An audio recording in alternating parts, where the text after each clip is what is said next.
I'd like to call the meeting to order, February 9th, 2021.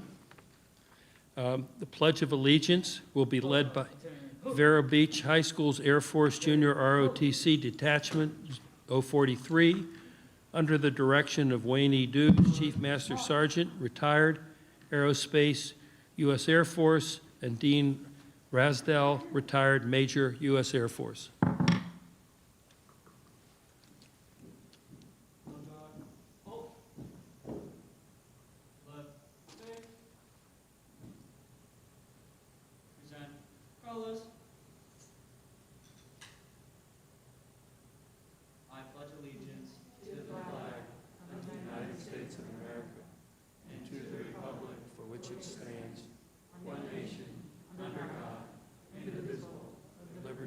Justice for all. Order. Colors. Post.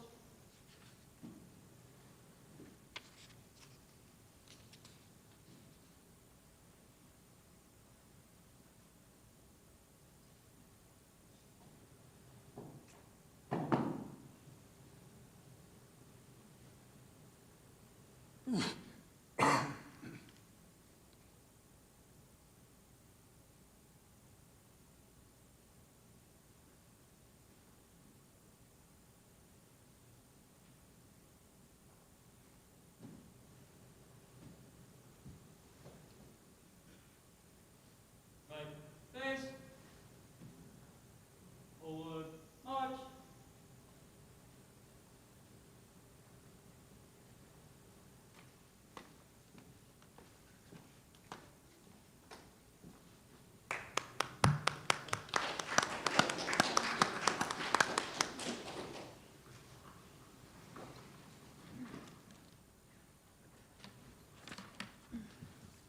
Thank you, everybody.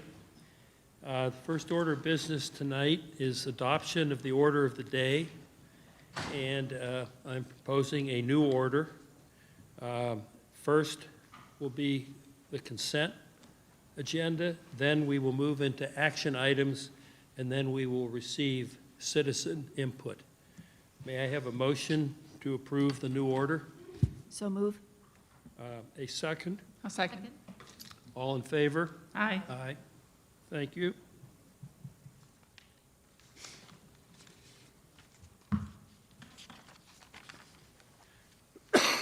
Excuse me.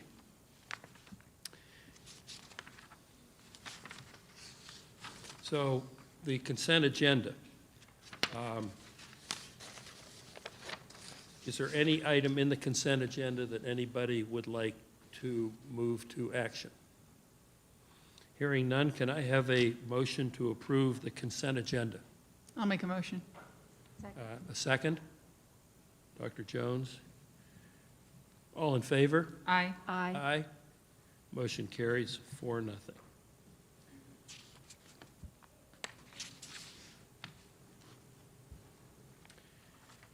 At this point in time, we have one citizen input that's relevant to action item. I would like to call Ms. Jennifer Freeland.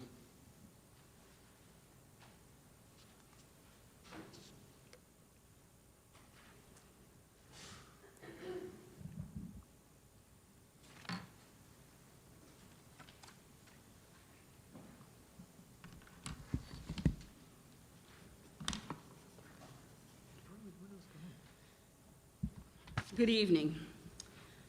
I want to say I was not so sure of this new guy, but he seemed to be maybe a little different. I said to my teachers, let's give him a hot minute. The teachers were not so sure. Someone has got to trust someone or nothing will change. My teachers were not sure. To be honest, I was not sure. Most of us have outlasted more superintendents than any of us care to state out loud. This new guy, this new superintendent, had made some very bold claims and made some very big promises. In October, November, I was sad and a little disillusioned and new, and there was this pandemic. I was worried that the teeny tiny twinkle relationship that Michelle Oak, chief negotiator for the county, and I were building between the district and IRCA would once again be contentious. but I was impassioned to push harder, to find common ground, to continue to create bridges, not barriers. I believe that Ms. Olk was also very determined to push a bridge over a chasm that took others years to dig. I believe with the support of Mr. Bass, Dr. Moore, who has been more involved in this 1 year than many superintendents are in their whole career, and this cabinet, we have built a solid foundation for the future of this district and its teachers. Dr. Moore made me a promise, and through me, he made a promise to all the teachers of this county. And although the ground was shaky, thank you, Governor Santos, I believe he has come through. We, Indian River County and the Indian River Education Association, have in fact come to an agreement on a 3-year contract. The teachers have made it very clear by a 96.1% vote to graciously accept your thank you. And we would like to thank Dr. Moore, the board, and this cabinet for showing teachers that we matter.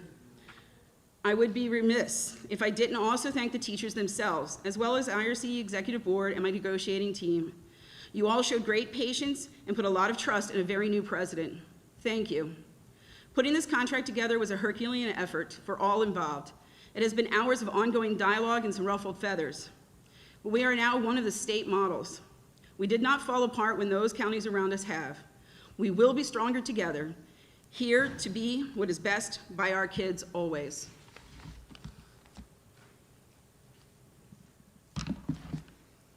Thank you. First action item, I guess the second action item would be approval of the 2023 collective bargaining agreement between the school board and the Indian River County Education Association. The school district and representatives from the IRCEA bargaining teams reached an agreement on a 3-year contract on December 14th, 2020. Association members voted January 22nd to January 28th, which resulted in a ratified contract. The agreed-upon contract will be effective from the date of board approval for the period July 1, 2020 through June 30th, 2023. At this point in time, I would like to call for a motion to approve the contract. Can I present the item? Sure. I just, before we vote, I want to acknowledge and highlight the impacts of this contract. And I'm sorry I'm a little taken back, but I appreciate everything that you said, Jennifer, and very proud and understand the hard work that it takes to move a system forward, and it requires relationships and partnerships to benefit children. And let this be an example of what a system can do when they commit to children, commit to having the dialogue, all problems can be solved. What we present to the board today is significant. There's only a handful of districts that will reach the 47.5 that was promised by our governor to all districts. We are one of those districts. This contract establishes that we are the #1 starting salary for teachers on the Treasure Coast. That was a commitment that we made. That was a commitment that we're honoring. It establishes #1 starting pay amongst our surrounding districts. Very expensive to live here. Let's compensate those who have the most important job so they can afford to live here. It establishes that our starting salary is at or above similar sized districts. So significant improvement in terms of honoring the 47.5 beginning teacher pay. But the biggest issue with this new contract was the compression created from the additional funding provided from the state. How can we offset and honor those who have committed their life to teaching, their life committed to providing education to our children? That is where the school district of Indian River County and our teacher union continues to shine, where we outdid almost every other district in the state of Florida in matching and exceeding pay for our veteran teachers. So #2 salary, #1 compared to surrounding districts in terms of veteran pay. So what we contributed to our veteran teachers is significantly more than what other counties. And as an example, one county, Okeechobee, only a $1,325 incentive, where we, over the course of 3 years, we go from 5%, 2%, and then ultimately an additional half hour given back that was kind of taken away a number of years ago. So this is a commitment that we've made. This is acknowledging that, there's a high expectation that we place on educators. It's an expectation that each and every single one of us share. But if we're going to do this work, we need to compensate those who stand in front of our children each and every single day. So it is a great starting point. It's part of that foundation I was talking about during presentations today. Unless you have a contract that ensures we are being best by kids, you won't be able to. And this is a great day for the School District of Indian River County. This is a great partnership. The road ahead is arduous. There's a number of challenges that need to be addressed, but we will do them and address them together. Thank you, sir. Oh, I'm sorry. I need to acknowledge I know Jennifer acknowledged her team. This was a contract that was negotiated over a number of months. So I want to acknowledge the negotiation team from IRCEA, led by Jennifer Friedman, Gary Simmons, Ren Robb, Carla Cundiff, Jermaine Johnson, Megan Ruggiero, just fighting, advocating, and championing for their teachers, and truly appreciate that dialogue. As late as it went, it was all for the right reasons, and I cannot say enough about the SDIRC negotiation team. Michelle, always there, always fighting, always willing to listen and take the most complex and difficult situations with a smile on your face. Even though it may not be a smile on your mind. Mr. Bass for being always there, a sounding board, listening and ensuring that we have the information that we need. Edwina, Mr. Fagan, Rick Meyer, Cindy Emerson, all just coming together to engage in the conversation and dialogue to fully understand the parameters in which we're functioning and truly push them to see how do we get this done. So it wouldn't happen without these individuals. Well, now to make it official, and then while we rearrange the room, we maybe have some comments from the school board members here, but I need a motion to approve the contract. Motion to approve the contract with IRCEA. And a second, Second. Dr. Jones. And all in favor? Aye. Aye. It's unanimous, 4-0. And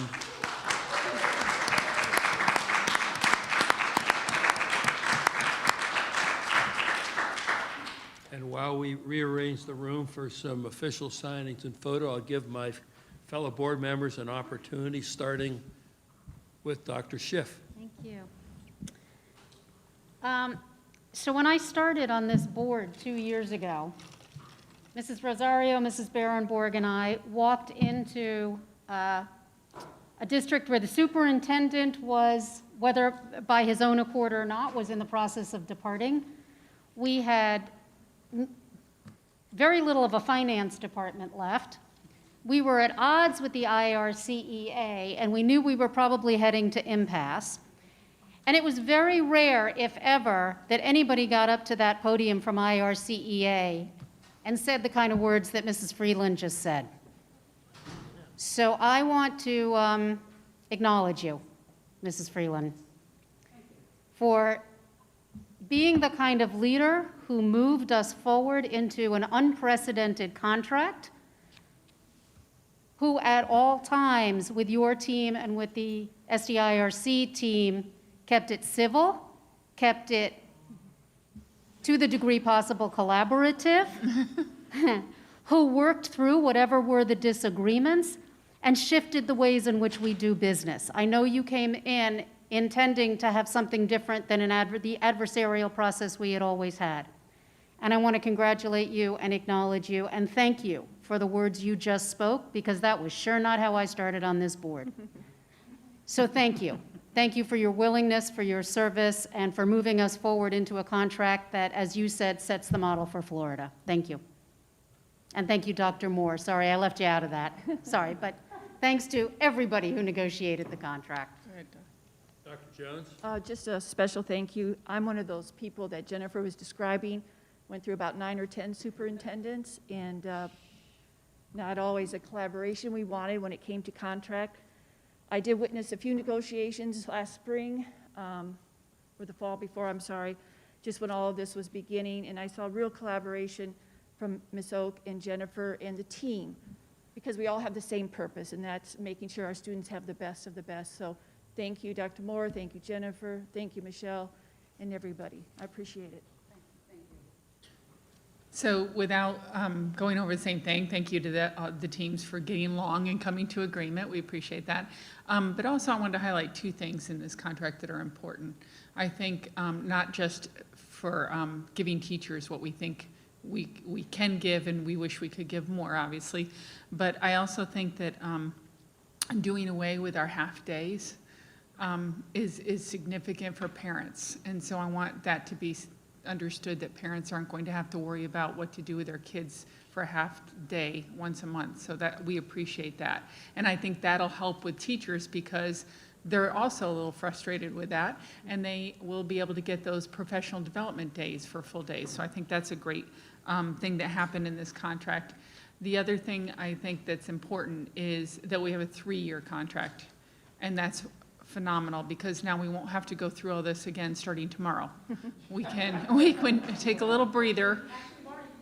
Oh, well, we don't have to, though. We could take a little breather and really concentrate on what the work is that we need to do, which is to help our kids. So we appreciate that. Thank you. Thank you. Ditto, ditto, ditto. I'm very, very excited moving forward. I can't wait to get to that next moment when we can share this contract with other districts around us so that they can see it as a working plan that puts teachers first, students first, and teachers first, and one that is truly, it has been a true collaboration. One item in particular, as Mrs. Berenborg mentioned, the one item with regard to the half-day, the one item which I thought was pretty interesting that we negotiated was the optional days. I've been an educator for 28 years. I have not ever seen optional days on instructional calendars. So I found that to be, as a teacher, to be able to have the option of what to do with that one day, with the choices that are given. I think that is truly innovative in the approach in which we're taking. So I'm excited. I can't wait for us to move forward. So thank you very much, everyone, for working together on this.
The one thing I would like to add, I have a daughter that's in the school system in Boston. She's a high school guidance counselor, and the relationship between the school board and the teachers is challenging.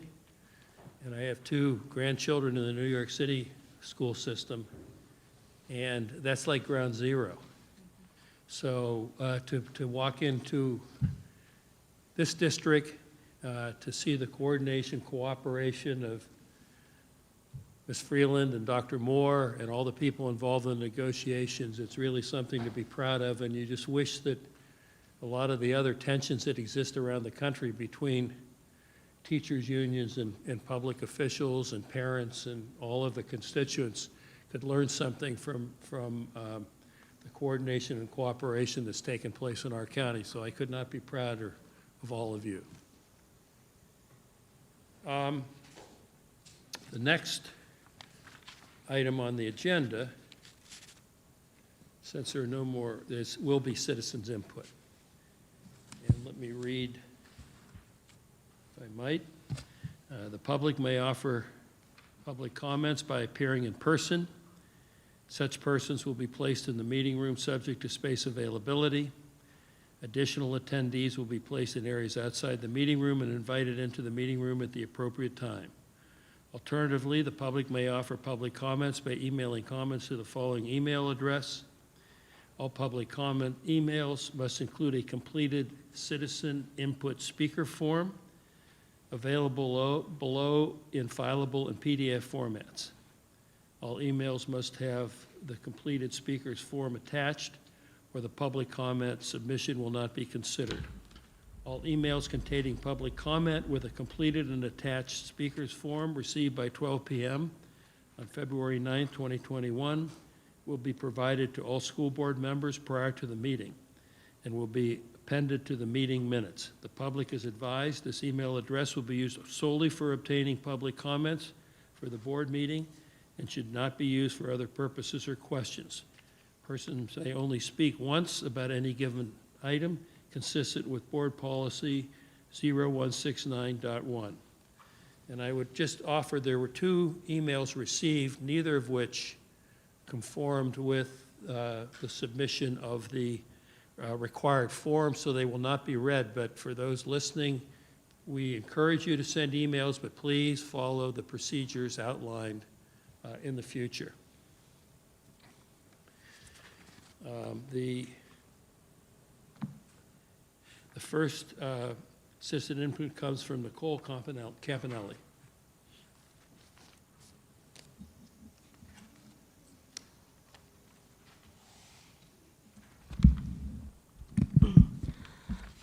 Good evening. Congratulations on our case being dismissed. You all must be so proud that you are participating in a global experiment on this generation of children, whether you want to admit it or not.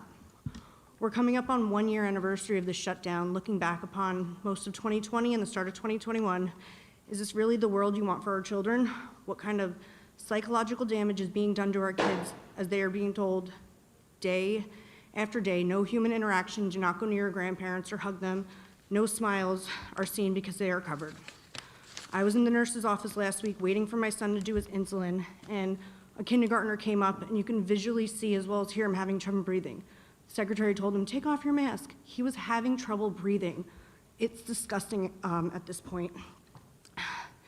This is definitely not the world I want to live in, nor have I subjected my children to any of this tyranny, except that my son goes to public school. And his mask exemption was not honored until 3 months after it was submitted. How many other parents are in that situation? My family has disobeyed wearing muzzles. Literally, everywhere except school, we have not sanitized everything we touch, and in no way have we social distanced, not all spring nor all summer. In fact, we should be dead, I assume, since this is the deadliest disease on the planet, but yet we're here healthy, with our healthy immune system, still living normally, but in a world that feels like the Twilight Zone. If you actually think that health is injected, let me tell you some facts about your precious magical unicorn vaccines. Children's Health Defense reported the CDC's Vaccine Adverse Event Reporting System's latest data reported on Friday, January 29th, there were 501 deaths and 11,249 other injuries or adverse reactions following the COVID vaccine. I'm sure it's all coincidence because vaccines are the leading cause of coincidences. Obviously, I'm not subjecting my family to play Russian roulette again, considering my oldest is already medically vaccine injured. By the way, the percent of people recovering from COVID in this county is still at 97.6%.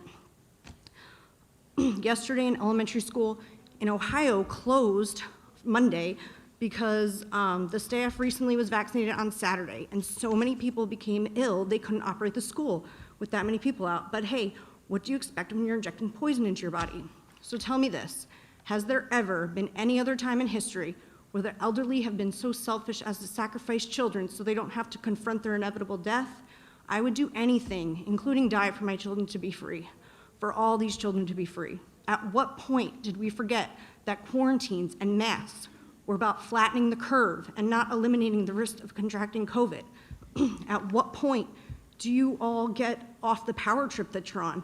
I guess our children should be prepared to wear a muzzle for the rest of their schooling, because as long as you can invent good rationale, this board is empowered to do whatever they want with no disregard for parental rights. We will vote you out because you don't deserve to serve and make decisions for our children. But I have chosen to take the Christian way and forgive you all, because mercy means to extend forgiveness as God has forgiven us.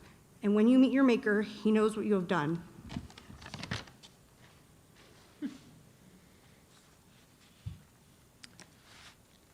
Next speaker, Jennifer Pippin.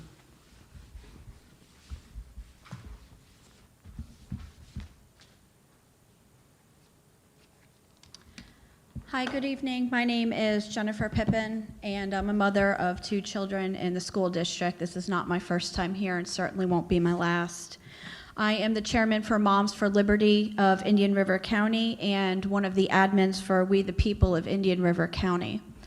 I've learned a lot about government this past year. I work in healthcare, so this is all new to me. And yes, we did lose our case today. But this is just a minor bump in the road because parental rights will never stop. Us fighting for our children will never stop. And we're waiting for the time that you guys realize the time is to stop this. We're still going to advocate for the children. My children personally don't have trouble with masking. They don't. I put Vicks Vapor Rub in there. I allow them to chew gum. I change them daily. So my children don't personally do, but many other children are having trouble with masking, whether it's dental, medical, emotional, psychological. There's 21 medical reasons why children would not be able to be masked. Some of the parents don't know that their children have these issues.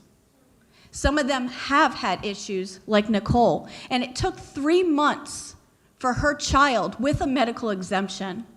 There's been other parents too, 4 to 6 weeks to get into a shield. That's wrong. That's wrong for our children, and it's our responsibility as parents. It's your responsibility to start doing the right thing.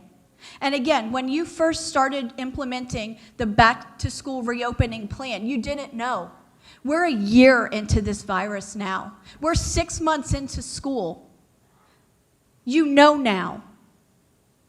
The biased science, the political differences, it needs to stop because our children are suffering for this.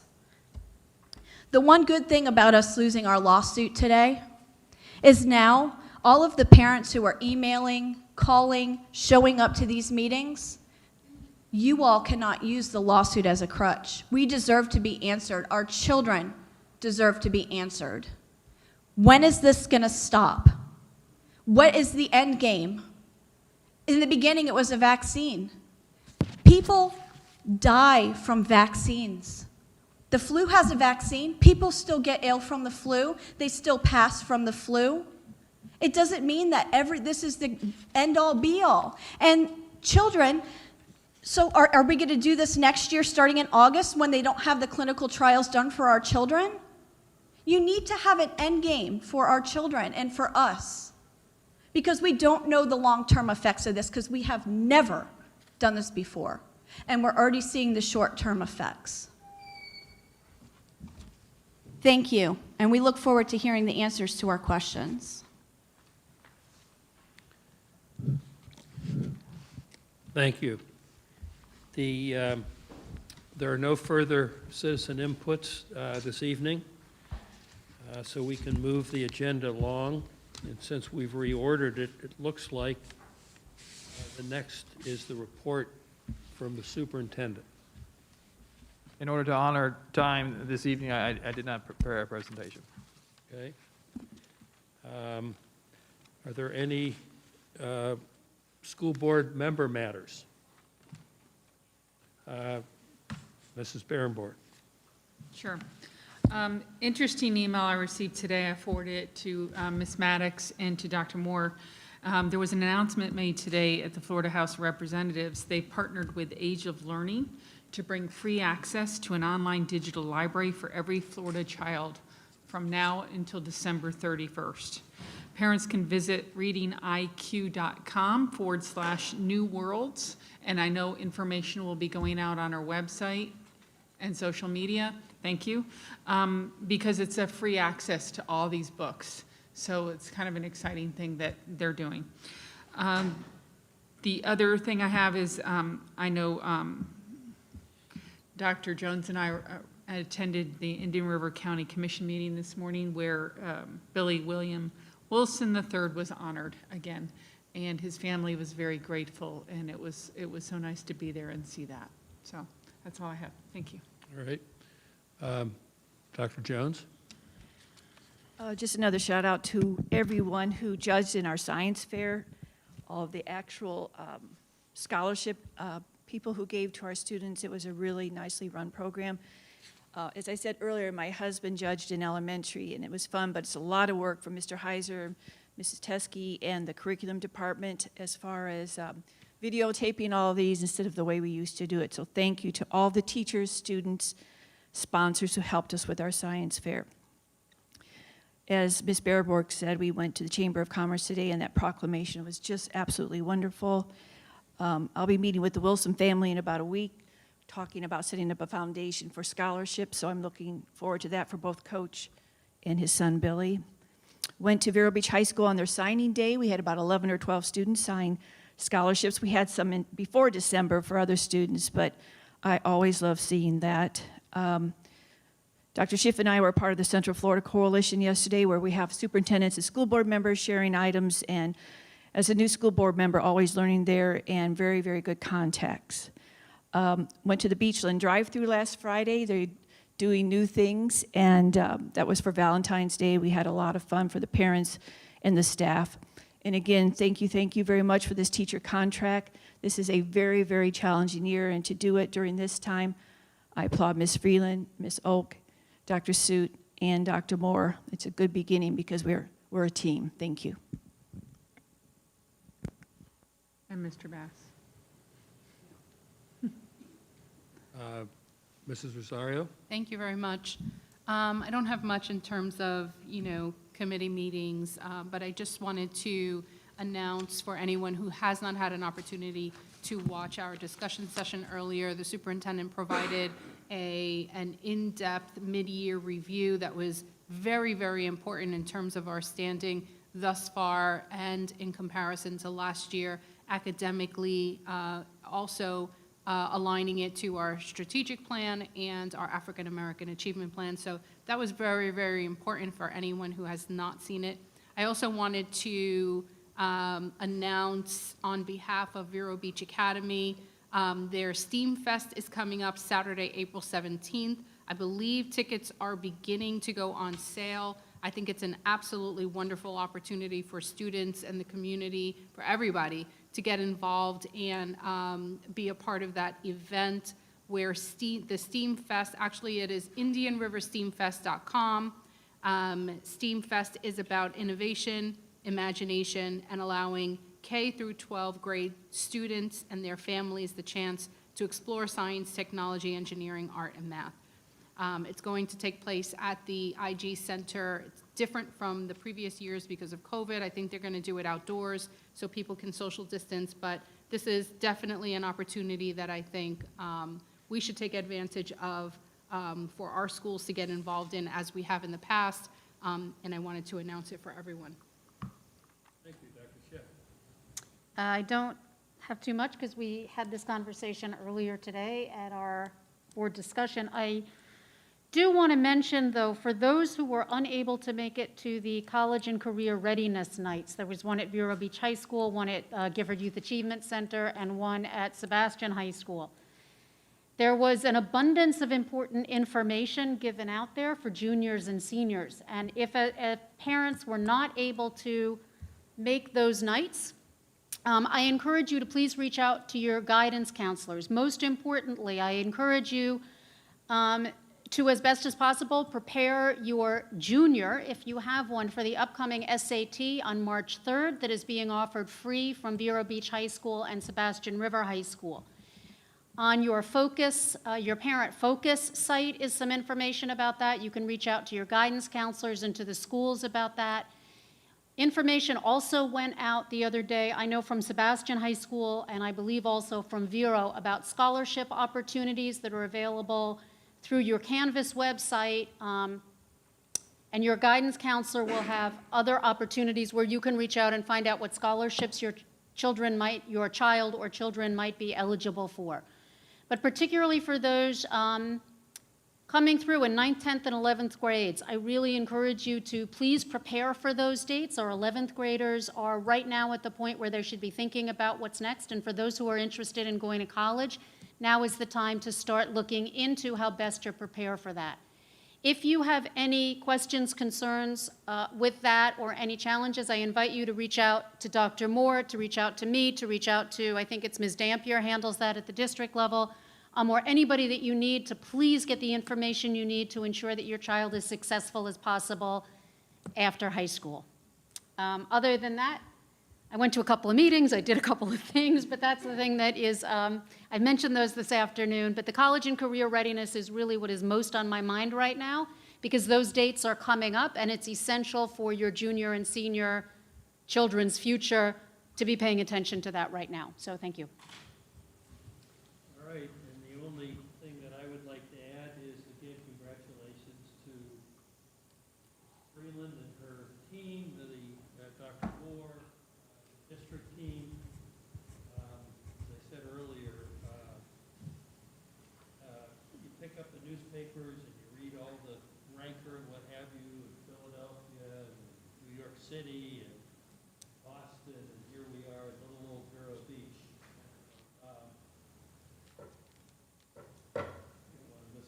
Little old Vero Beach, moving right along. So again, congratulations to all of you. It's terrific. We're almost at the end. This has got to be a record. But I'm going to give Dr. Moore one last chance to be the orator of the evening for a closing comment, if he has any.